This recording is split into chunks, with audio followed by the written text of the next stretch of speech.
Cette vidéo est une présentation de La Revanche, la boutique officielle des Deux Pions.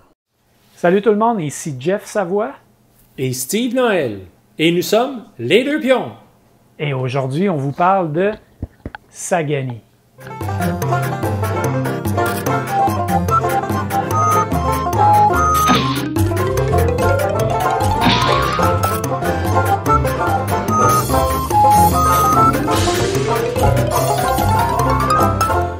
Sagani est un jeu de Uwe Rosenberg qui se joue de 1 à 4 joueurs pour 8 ans et plus et qui dure environ 45 minutes.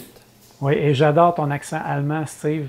Donc, je vous explique comment on joue et on se retrouve après pour vous dire ce qu'on a pensé du jeu.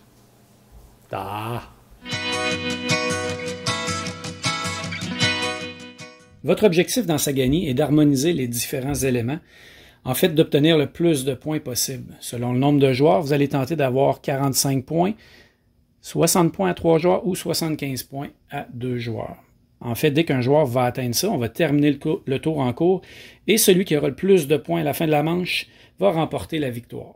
La mise en place est très simple. Placez le plateau au centre de la table avec le marqueur de chacun des joueurs à 0. Faites 3 pioches d'esprit de la nature et placez-les du côté esprit et non pas du côté urne. À partir de la première pioche, mettez 5 tuiles du côté urne dans la ligne d'offre ici. C'est là que les joueurs vont sélectionner les prochaines tuiles.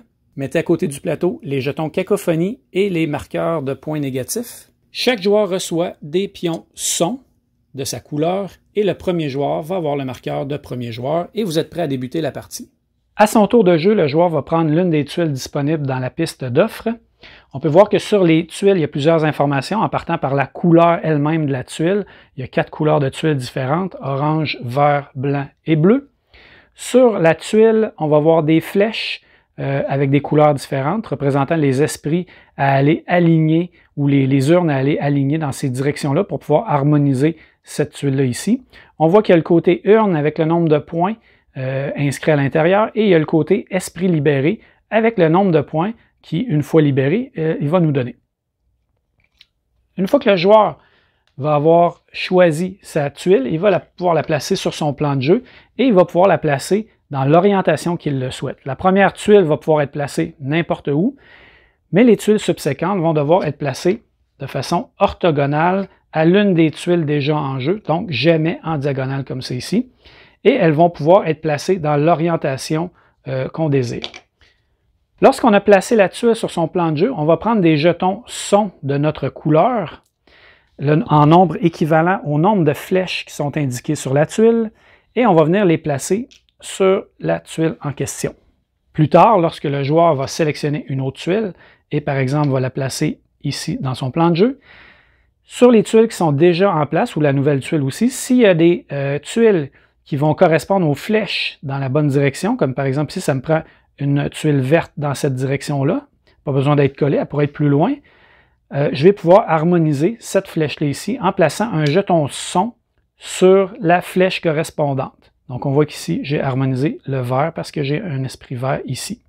Si plus tard, je place cette tuile-là ici, je vais harmoniser aussi cette flèche-là.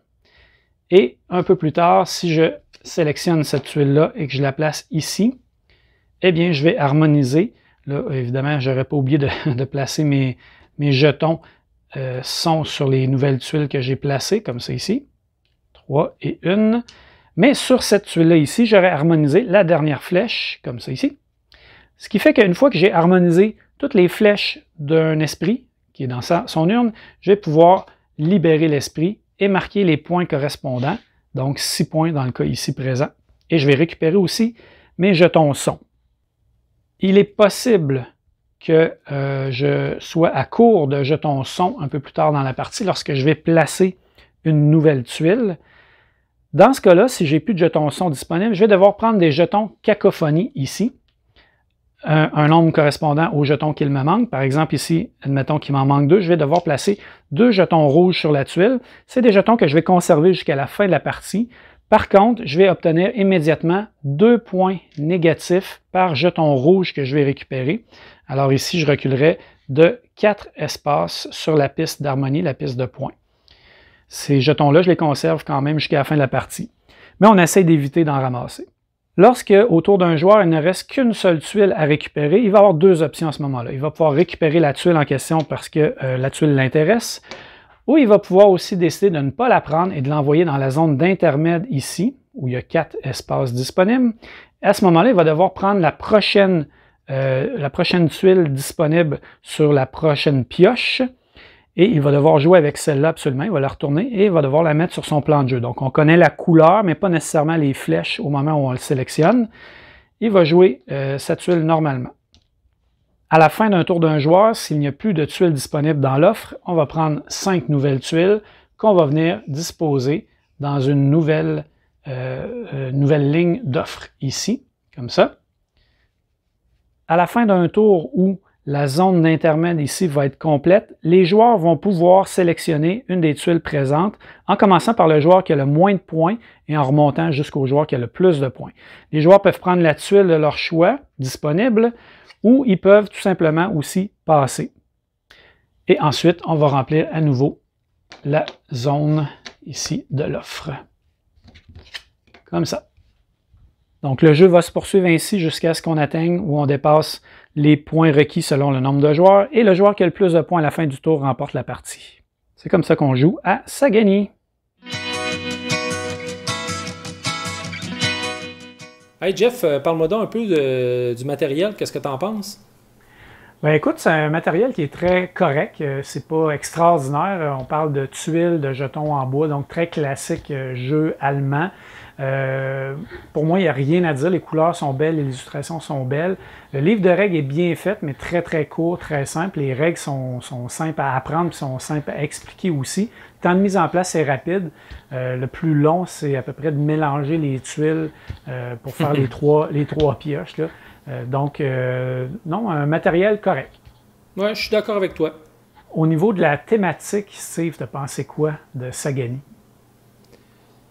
J'ai trouvé que la thématique était pas très présente, là. On sent pas trop, là. Tu sais, on voit une genre, c'est une genre de coupe ou comme dessin de la des urnes. Des urnes. Des urnes, ouais, c'est ça. Tu n'avais pas l'impression de libérer les esprits de la forêt ou les esprits de la nature, plutôt les libérer de leurs urnes là, pour aller vaquer à leurs occupations. Tu n'avais pas cette impression-là? Non, vraiment pas. Tu avais vraiment juste l'impression de placer des jetons en bois sur des tuiles de couleur. Oui, d'essayer de faire des objectifs. Moi, c'était l'impression que j'avais. Tout à fait d'accord avec toi. Là, le thème, à peu près comme dans 90% des jeux de ce type-là, des jeux filler, puis je dirais aussi 80, peut-être 70% des jeux européens, là, euro, le thème a plus ou moins d'importance. C'est beau, là, les illustrations sont belles, les espèces d'esprit qu'on libère sont très colorés, sont très beaux, mais ça amène absolument rien au jeu. Ouais, la thématique, ça aurait pu être autre chose. Ouais. Par contre, au niveau de l'esthétisme, au niveau de l'iconographie, les flèches de couleur, tout ça, je pense que ça va bien, c'était clair. Tu sais, on ne cherche pas, là, quand on voit une flèche blanche, on sait que c'est vis-à-vis, donc... Mais c'est un jeu quand même assez simple, donc... Côté visuel, esthétisme, le jeu est bien. L'illustration de la couverture est super intéressante, elle est bien. Par contre, je trouve qu'elle ne colle pas beaucoup avec l'illustration des créatures qu'il y a dans le jeu. Fait qu'on dirait que c'est comme juste, c'est un illustrateur, c'est Lucas ou un illustrateur, Lucas Sigmund, qui a fait les illustrations, mais on dirait qu'il a pris deux types d'art différents. Un qui est beaucoup plus cartoonish, là, BD, puis l'autre qui est un peu plus pastel. Quasiment aquarelle. Là. Aquarelle, c'est ça. Donc ça, j'ai trouvé ça quand même particulier, mais encore là, on l'expliquait un petit peu tantôt, par rapport au jeu, ça ne change rien. C'est beau. Les deux illustrations, je les trouve quand même belles, mais il aurait peut-être pu rester un peu plus conséquent au niveau de la couverture. Là. Bon, on s'entend que ça reste un détail. Oui, il aurait pu, comme couverture, là, faire un mélange de tous les esprits. Ça aurait fait de quoi d'assez beau, à mon avis. Oui, peut-être même attirant aussi pour les plus jeunes. Je ne dirais pas que c'est un jeu qui est pour la famille nécessairement, pour les jeunes, mais les jeunes vont pouvoir jouer sans problème, c'est certain. Exact. Au niveau du nombre de joueurs idéal, t'en penses quoi? Ben, j'ai joué à 2 joueurs puis 3 joueurs, puis sincèrement, j'ai trouvé mes parties aussi plaisantes de 2 ou 3 joueurs. J'ai pas senti de longueur à plus de joueurs. Donc, vraiment, au niveau du nombre de joueurs, là, j'ai pas de préférence. Ça a bien été de 2 ou 3. Oui, puis la différence entre le nombre de joueurs, ça va être le nombre de points que ça prend. Fait que la durée de la partie est à peu près similaire. J'ai joué à 4 joueurs, puis je peux dire même avec une personne qui n'avait jamais joué. Et puis, on s'en est tiré en 27 minutes. J'étais quand même assez impressionné. Donc, ça va bien, ça roule bien. Il n'y a pas trop de temps mort entre les joueurs. De toute façon, pendant que les autres joueurs jouent, tu vas regarder un petit peu, bon, qu'est-ce que je vais faire avec mon casse-tête, comment je vais réussir à aligner mes flèches pour pouvoir libérer mes esprits. Donc, pour moi, là, tous les comptes ont été intéressants. C'est un jeu qui joue bien, là, peu importe le nombre de joueurs. Jeff, au niveau de l'interaction, qu'est-ce que tu en penses? C'est assez minimal. Chacun se concentre sur son propre casse-tête. De toute façon, tu as déjà beaucoup de choses à penser dans ton plan de jeu. Fait que commence à regarder ce que les autres font. Tu n'as pas tant le temps que ça. Tu vas regarder évidemment ce qu'il va avoir comme tuile disponible pour quand ça va être à ton tour. Fait que plus ça se rapproche de toi, plus tu sais qu'il va rester ça, ça ou ça. Fait que là, tu vas commencer à regarder, bon, je vais être capable de le placer là ou pas. Après ça, il y a la sélection aussi de la zone intermède qui va se faire, ça, avec le joueur le plus bas jusqu'au joueur qui a le plus de points. Fait que ça aussi, là, tu vas un peu prendre ce qui reste, mais tu ne vas pas aller jouer dans le plan de jeu des autres joueurs. Tu regardes un peu ce qu'ils font, mais à part le pointage, là, il n'y a pas grand-chose d'interaction. C'est vraiment un casse-tête solitaire qu'on fait en groupe. Oui, je suis pas mal d'accord avec toi. Tu sais, j'ai pensé qu'il aurait pu mettre des tuiles qui te fait interagir, par exemple, faire pivoter la tuile d'un autre. Tu sais, c'est des choses qu'il aurait pu faire, mais non, effectivement, tu te concentres sur ton jeu. Tu as lancé ça l'autre fois quand on a joué, puis j'ai trouvé que c'est une bonne idée. Là, quand tu réussis à faire tourner les esprits, mettons, il y a 4 couleurs d'esprit, quand tu le fais tourner, il pourrait déclencher une action particulière, puis faire tourner les tuiles de l'autre joueur, ça aurait été cochon un peu. Peut-être une future expansion. Oui, c'est vrai, l'expansion interaction. Oui, c'est ça. Mais effectivement, l'interaction est très minime, à part justement quand il y a les 4 tuiles. C'est-tu 4 tuiles en haut? Parce que là, après, on draft toutes un après l'autre. Je dirais que c'est pas mal d'une seule interaction que j'ai pu voir.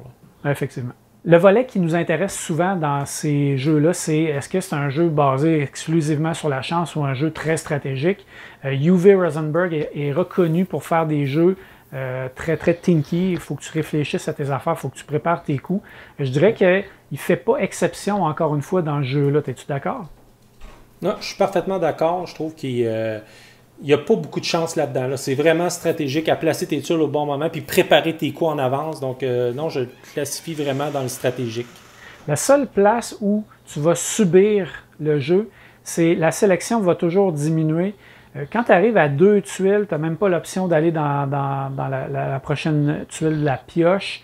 Tu as moins de sélection si tu as par exemple juste du bleu et tu as besoin du rouge. Ça peut être emmerdant. Donc là, il faut que tu vives avec, mais c'est à toi de placer ça pour essayer de faire le mieux possible avec la tuile que tu as. Donc, il y a quand même ça, mais tu peux préparer tes flèches, les positionner de façon à ce que quand tu vas jouer un coup, tu vas avoir un genre de combo un peu où il y a plusieurs tuiles qui vont s'harmoniser, puis là, tu vas faire 12 points, par exemple. On l'a vu, là, ça t'est arrivé à l'occasion.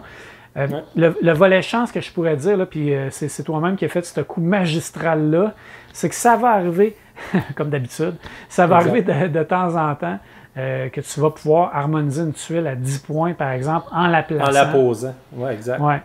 Ça, c'est sûr qu'on s'entend, c'est de la chance. Moi, ça ne m'est pas arrivé dans cette partie-là. Non, c'est du talent. C'est vraiment du talent. La préparation. On l'a dit qu'il n'y a pas de chance là-dedans, c'est vraiment de la stratégie. Tout était préparé. Non, c'est sûr. Je l'attendais, cette tuile-là. Mais c'est sûr que quand ça arrive, tu es content. Mais tu sais, c'est un peu comme, encore, on revient souvent à Codex, parce qu'on a fait la vidéo il n'y a pas si longtemps. Tu sais, dans Codex, tu peux préparer une espèce de zone pour mettre une carte qui couvre plusieurs coins, puis tu vas faire beaucoup de points. Tu sais, tu as préparé ce coup-là. Dans Sagani, tu peux faire aussi, encore là, tu peux préparer une zone où tu vas avoir plus de chances d'harmoniser une tuile en la mettant. Des tuiles à 6 ou à 10 points, c'est difficile à harmoniser en mettant, mais c'est pas impossible. Mais quand ça arrive, c'est vraiment le fun. Ça fait des beaux coups, c'est sûr. Je dirais qu'il y a même une coche de plus que Codex, je pense, au niveau combo puis stratégie. En tout cas, moi, que j'ai trouvé. Puis Jeff, malgré le fait que tu as perdu une couple de fois, as-tu le goût d'y rejouer? T'aimes-tu toujours ça? Ouais, là, tu vas partir une espèce de rumeur qui va faire croire au monde que tu gagnes tout le temps. Ouais, que tu gagnes tout le temps. Il y a des preuves. Tu es dans une bonne streak. Là. Ça fait plusieurs games en ligne que tu gagnes, mais tu te revanches pour la série de défaites humiliantes que je t'avais faite avant. Exact. Mais oui, pour répondre à ta question, je n'étais pas trop certain au début si le jeu allait avoir un bon potentiel de rejouabilité, puis s'il allait me donner le goût de rejouer. Mais je peux te dire que j'ai joué déjà beaucoup de parties, là, presque une dizaine de parties, puis j'ai encore le goût d'y jouer. J'ai encore le goût d'essayer de maximiser mon casse-tête, de faire des gros combos. Puis à chaque fois que j'ai joué, j'ai eu du fun. Puis à chaque fois que j'ai joué avec du monde qui n'avait pas joué, ils ont beaucoup apprécié la partie. Donc pour moi, là, c'est un jeu que je risque de conserver. C'est un jeu qui a un bas potentiel, qui n'est pas trop long, facile à expliquer. C'est un genre de jeu là encore qu'on cherche là, pour attirer du monde dans le hobby. Puis c'est ça, avec quand même un bon niveau de stratégie. Exact. Moi aussi, même chose, j'ai bien aimé. Il y a de quoi de satisfaisant à placer une tuile puis d'harmoniser. Tu sais, tu as comme une petite vibe là, qui te fait je l'ai posé puis ça a bien marché. Ou quand tu vois la tuile que tu avais besoin pour harmoniser 2-3 tuiles ou 2 tuiles. C'est le fun, ce petit côté-là, dans ces jeux-là, un petit build-up, puis que tu places tes affaires, puis que tu réussis à réaliser des choses, puis ce qui te donne le goût de pouvoir le refaire, de rejouer une nouvelle partie, puis de réussir le plus gros combo, d'en harmoniser plusieurs. Donc, oui, une belle rejouabilité, puis j'ai eu beaucoup de plaisir à y jouer moi aussi. Ouais.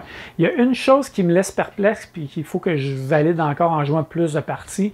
Je ne sais pas si une fois que tu as commencé à prendre des jetons pénalités, les jetons rouges, ça veut dire que là, tu as de la misère un peu à faire tes liens. Est-ce que là, tu es mal pris, puis c'est trop difficile de revenir pour rattraper la personne pour qui ça va très très bien, puis elle a déjà pris un peu d'avance?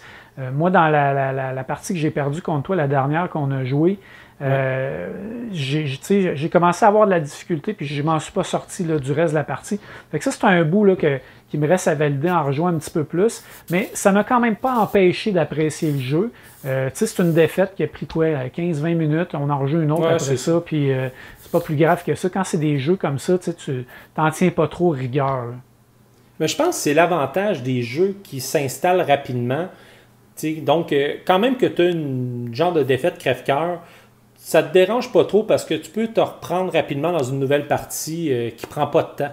Exact. Donc, je pense qu'on a beaucoup apprécié le jeu, les deux.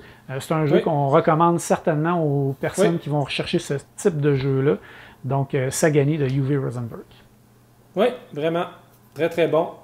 Merci beaucoup encore une fois d'avoir écouté la vidéo de Sagani. On espère que vous avez apprécié. Si vous avez apprécié, laissez-nous un pouce en l'air et abonnez-vous à la chaîne pour nous suivre.